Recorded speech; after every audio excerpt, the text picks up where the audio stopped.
Hello, Taurus. This is Queen Amun Ra coming to you with your general reading. All right, Taurus, let's get into it. Let's see what's in your cards.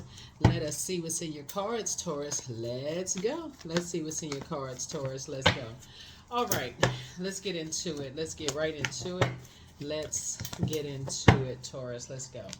First card out of the deck is da da da da. Somebody's getting married. They're leaving behind leaving behind a lot of drama, like leaving behind a lot of distractions, which I love. Very nice. Somebody's on the other side of a lot of like a long and arduous journey where there wasn't a whole lot of growth, and I'm talking about like religious, like spiritual. It just wasn't a whole lot of growth, and on just somebody's journey, and just taking a more spiritual journey, right? Congratulations to you. You know, you may have been disappointed in some energies after waking up from a nightmare, but nevertheless, you're moving on. So, congratulations to you. Congratulations. A source is actually rewarding you for taking the high road. Like I said, you know, head and heart man have been at war with each other when it comes to some people.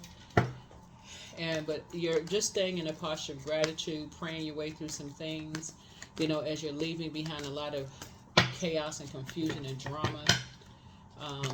Was helpful. It's an Aries involving something. Something pushed you to the light side of Emperor energy. You left something behind.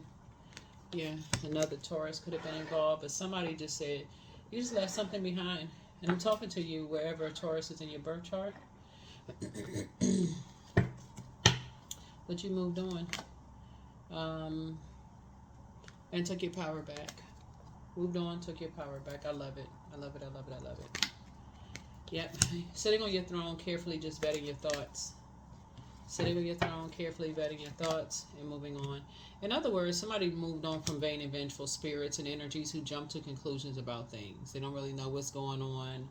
You know, jumping to conclusions. You moved on from that type of a spirit, so you don't carry that spirit in terms of just like who you love. The heart wants what it wants, and then careful consideration. Somebody says, okay, let me get more structured and more authoritative, and let me really just process how I'm wired, right? And it's like, so my head and heart are not at war with each other. And so when you have a lot of chaos and confusion going on, it's kind of hard for you to know who you want, who it is. Somebody could tell you, oh, that's your person right there. But after prayer, somebody has prayed through things. They know exactly what they want, in a person, place, or thing. You're grateful that some other things are behind you. You're making your own decisions, moving on. You left some people behind that were wolves in sheep's clothing, people who didn't believe in you, people who didn't believe you. You just left some energies behind and moved on. Your head and heart are no longer at war with each other. Yep. It was two energies that you said, I'm glad I'm behind. Those energies are behind me. You worked really hard. You're a hard-working person. You worked hard on yourself. You know, and somebody is no longer wanting to be connected to people who are living above their means anymore, which is a good thing. And you want to be connected to people who are down to earth. They're relatable, which is a good thing. Someone who is not looking for other people's acceptance and approval, and so and who is not judgmental, right? So that's what somebody is focusing on. Like, so justice and judgment are in your favor because you have moved on from people who wear masks, people who like to keep people levels below them, people who like to smile in people's face and talk behind their back, because it does contaminate your belief system, right? This is the I believe sign. So it contaminates your belief system about marriage, who you should marry, who should be connected to, people trying to control your way of thinking, Taurus. So congratulations in advance for making your decision for who you want to marry. Clarity of thought, like I said before, but you're not going back to a certain way of thinking, where your head and heart are at war with each other about who anybody should be with. What did it say? Follow your heart. Yep. So congratulations. You have the gift of deja vu. That's remembering the future. Continue doing the mirror work. Schedule a vacation. Wealth is within your reach. Somebody felt at stealing your identity. Get some fresh air. Take a leap of faith. You are who they prayed for. And so treat yourselves to a spa day. You inspire some people to heal. Toss some things into a burning bowl. But the healer, the healer and protector of travelers is with whom you and somebody, right? And so prepare for an increase in pay, but let go and let God. It's time to do a sacral chakra cleanse. Somebody just has too much of an emotional attachment to, people who are just lost. Like Source is saying, you can show compassion towards people, but somebody's in a crisis. Somebody's in some kind of a crisis, so you can pray for people, but keep it moving forward. But congratulations to you. Congratulations to you. There's a Taurus and an Aries that you'll be cutting ties with.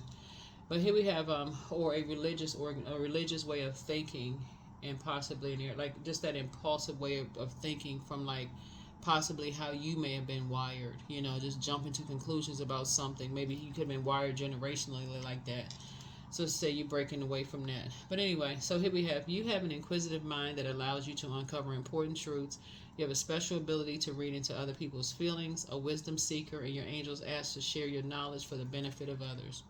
That's right, 16 is the Tower card. And so, yeah, you're having a Tower moment. You're divinely protected. Hopefully you're not worried about anything, but you're divinely protected. Work through your fears. A Scorpio could be involved in something. Work through your fears. So whatever you may have been afraid of in some way, shape, form, or fashion, Source is saying, don't be afraid of whoever. The moon is in Scorpio, as a matter of fact. When the moon moves through Scorpio, you can write down all the things, a ritual that I've been sharing with everybody that you can do when the moon moves through Scorpio is write down all the things in your past that you may have been embarrassed or ashamed of, the decisions that you made, people that you dated, whatever in your past. And then look at it through a positive lens, though. Like, how did that help you how did that push you into your purpose? How did that help you to grow? It's like what the enemy meant for evil, God turned it around for your good. Like, how did God turn what the enemy meant for evil into your good? If you look at it that way, instead of looking at it like, oh my God, I'm so ashamed and embarrassed of who I married, who I had kids with. I may have kids with other people. I don't want people to know about it, or who I slept with and all of that other stuff. That's not going to help anybody. So that's what Source wants you to do. But congratulations to somebody. Like I said, Source is in your favor. That's all that matters, right? You've invested a lot of time in yourself. Source is saying, being around people who are not looking for people's acceptance and approval, that's the way to go. That's really the way to go. They're down to earth, they're relatable, homebodies, they're not out and about everywhere, always here, there, everywhere. They're not looking for people's acceptance and approval. And because of that, Source is saying the energy of money is very attractive to them, because they're not out here just spending just frivolously. But anyway, that's what I have for you. Thank you for joining me. I'll see you in the next reading. Bye.